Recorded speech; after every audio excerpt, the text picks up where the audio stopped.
वेद के आधार पर पूरा विधान वही बात आपसे कही जाएगी। तो वेद में लिखा वैदिक धर्मानुसार अंत्येष्टि अंतिम संस्कार होता है, उसके बाद में कोई भी कार्य शेष नहीं होता।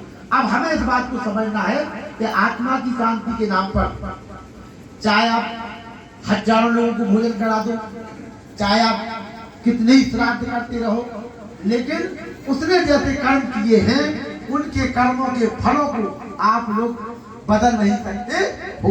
ये ईश्वर की अटल व्यवस्था है।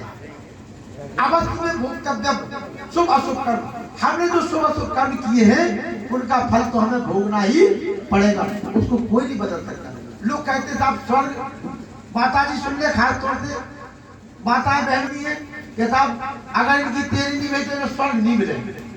स्वर्ग कहीं नहीं है, यही स्वर्ग है। किसी ने कहा कि अन्न पुराना घी नया, घर गुणवंती नाम आंगन बच्चे खेलते स्वर्ग निकाली चाह। अन्न पुराना हो घी नया हो, घर गुणवंती नाम वो आंगन बच्चे खेलते स्वर्ग निकाली चाह। वो यही नरक है। नरक किसको कहा गया?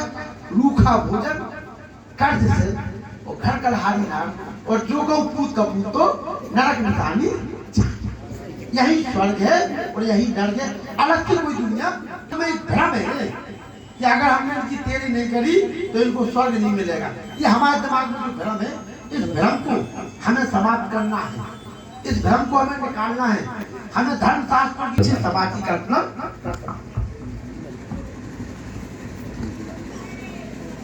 और हम सभी लोग जब तक अपने बुद्धि अपने विवेक का प्रयोग नहीं करेंगे तो है हम समाज को नई दिशा नहीं दे सकते।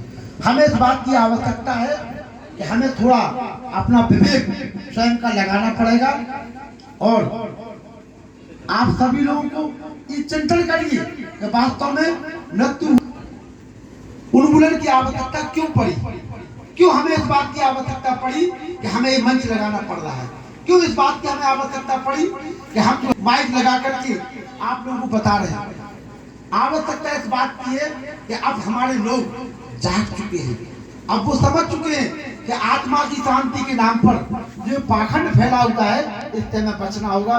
स्वर्ग नरक की जो कल्पना लोगों के द्वारा की गई है इनसे हमें बचना होगा। मैं निवेदन करूंगा अपने रघुनाथ जी से कि वो पार्वती जी की श्रद्धांजलि सभा को एक ऐसा संदेश इस गांव से पूरे ललितपुर जनपद में जाए। ये हमारी मेहरौनी विधानसभा का सबसे अंतिम छोर का गांव पड़ता है और पार्वती जी की जो श्रद्धांजलि हो रही है यहाँ से निष्कर्ष निकले। हम जो अभी तक करते चले आ रहे थे इसमें हमें आत्मचिंतन करना पड़ेगा। हमारे संरक्षक है, हमारे मुखिया है सम्मानित रघुनाथ जी, वो आए, वो भी इस अवसर पर अपने श्रद्धा सुमन अर्पित करें। सम्मानित रघुनाथ जी।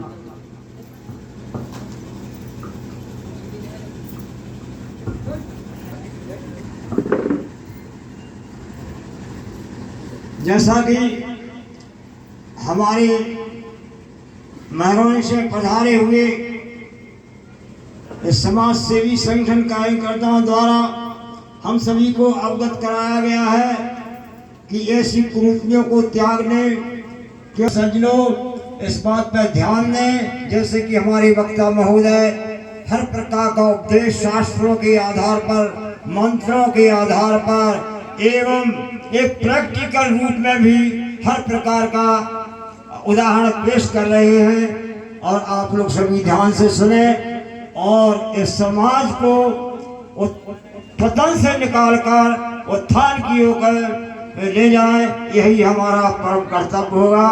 आगे मैं और कुछ नहीं बोलना चाहता हूँ। हमारे बाहर से पधारे हुए महानुभाव समाज के प्रति अपना संबोधन। धन्यवाद रघुनाथ जी। और आप जैसे बुजुर्गों का अगर हमारी इस लोधी समाज, हम बहुत जल्दी पूरे मानव समाज से इस बीमारी को उखाड़ फेंकेंगे। मैं निवेदन करूंगा हमारे जहाँ कहीं भी लोधी समाज में किसी भी समाज में अगर अपना अमूल्य योगदान देते हैं, आज हमारे बीच शोक संतप्त